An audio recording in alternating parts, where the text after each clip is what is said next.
माधवी अपने पति रमेश और अपने बेटे अजय के साथ रहा करती थी।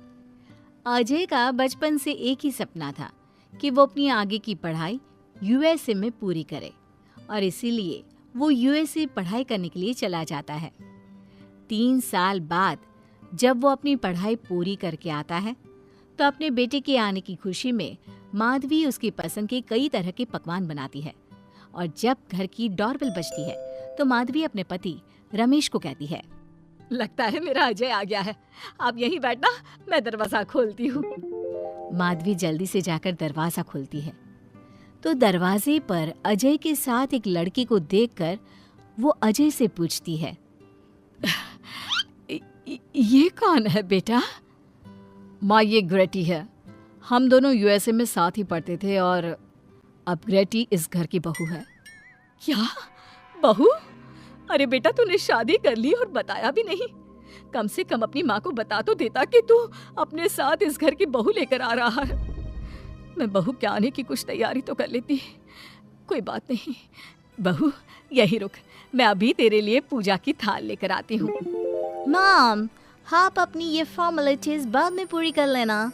I'm so tired right now. अच्छा डार्लिंग, अपना रूम कहाँ है? कोई बात नहीं बहू, तुम पहले आराम कर लो, तब तक मैं तुम्हारे लिए चाय बना कर लाती हूँ। ग्रेटी अपनी सास की किसी भी बात का कोई जवाब नहीं देती और अपने रूम में जाकर सो जाती है। कुछ देर बाद माधवी अपने बहू बेटे के लिए चाय नाश्ता लेकर उनके कमरे में जाती है, जहाँ ग्रेटी अपनी सास से कहती है, हाँ चाय, आ चाय। क्या हुआ ग्रेटी? अपनी मॉम को बोलो कि अब ये जब भी हमारे कमरे में आए तो नॉक करके आए। आपसे मैं ऐसा ही करूंगी बहू। वो तो आज ही तुम दोनों आए हो तो मुझे लगा थक गए होंगे, इसलिए जल्दी जल्दी मैं ऐसे ही चाय नाश्ता लेकर आ गई। वो क्या है ना, अजय जब भी बाहर से आता है तो आते ही चाय मांगता है, बस इसीलिए मैं ना ये चाय यहाँ रख देती हूँ, पी लेना, अदरक वाली चाय है। ये बोलकर माधवी वहां से जाने लगती है। तभी ग्रेटी अपनी सास से कहती है, जाते हुए अपनी साथ अपनी ये चाय भी ले जाओ, क्योंकि अजय अब चाय नहीं पीता। हाँ माँ, जब से मैं यूएस से गया हूँ तब से मैंने चाय पीनी छोड़ दी है। अभी कम करो, हम दोनों के लिए कॉफी ले आओ, मैं सच में बहुत ज्यादा थक गई हूँ। अरे ठीक है, ला देती हूँ। अच्छा बेटा, तुम्हारे मम्मी पापा इंडियन है या फिर वही अंग्रेजी है? मेरे मम्मी पापा इंडियन हैं, पर मैं शुरू से यूएसए में रही हूँ, इसलिए मैं खुद को अंग्रेज़ी मानती हूँ। वैसे अब जल्दी से जाकर मेरे लिए कॉफी लेकर आओ और मेरे बारे में इतना ज्यादा इंक्वायरी करने का जरूरत नहीं है। अरे हाँ हाँ, अभी लाती हूँ। वैसे बहू, मैं तुम्हें ना इंडिया के सारे तौर तरीके सिखा दूंगी। अरे क्या हुआ, तुम्हारी परवरिश अगर यूएसए में हुई है, हाँ तो इंडियन ही ना।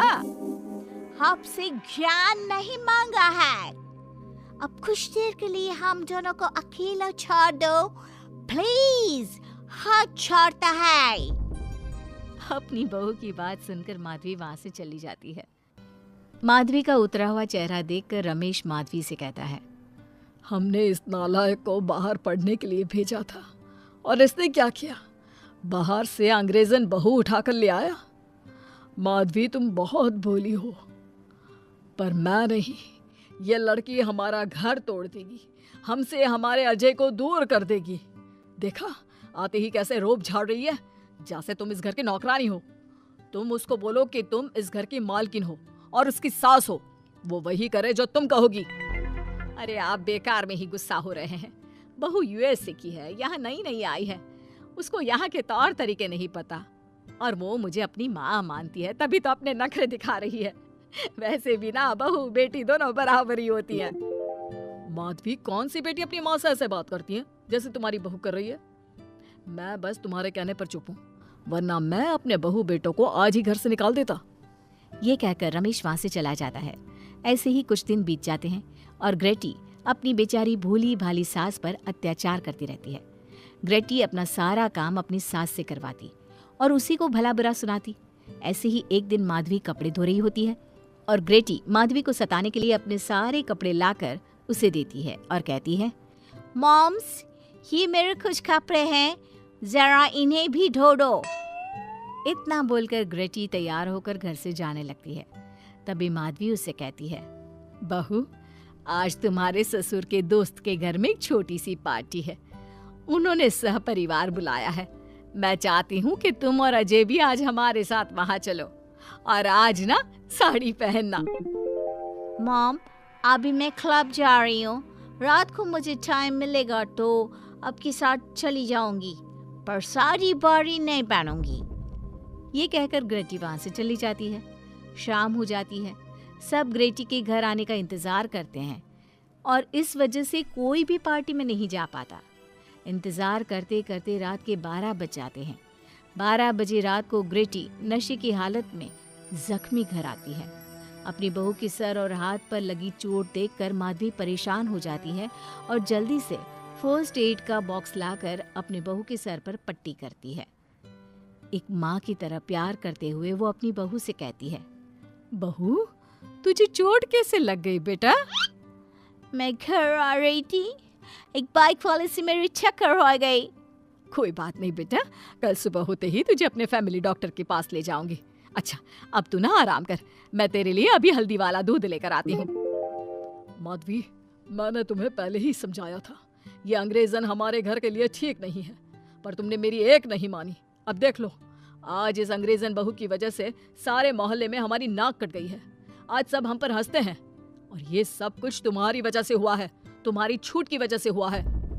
ये कहकर रमेश अपने रूम में चला जाता है, पर माधवी अपनी बहू की पट्टी करके उसे उसके कमरे में जाकर सुला देती है।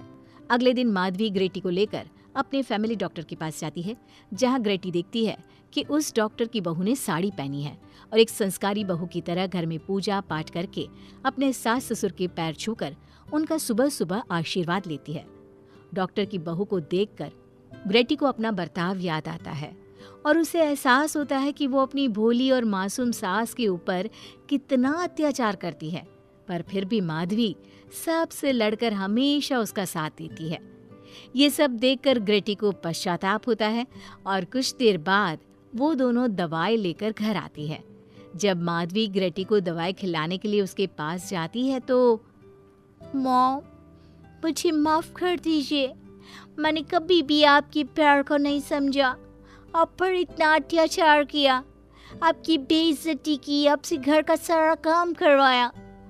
आपने मुझे कितनी छूट दी, पर फिर भी मैं आपके साथ इतना बुरा करती थी।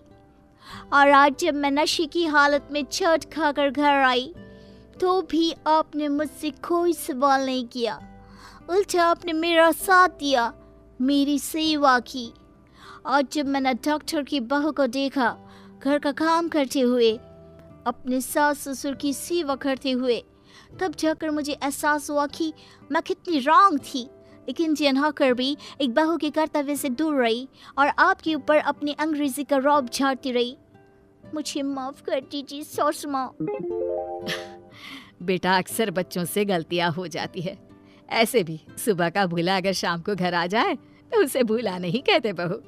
और मुझे बहुत अच्छा लग रहा है ये देखकर कि मेरी अंग्रेजन बहू कितनी समझदार हो गई है। जिसके बाद माधवी और ग्रेटी एक दूसरे को गले लगा लेती है और उसके बाद से ग्रेटी एक संस्कारी बहू की तरह रहती है और अपनी सास को किसी भी शिकायत का मौका नहीं देती।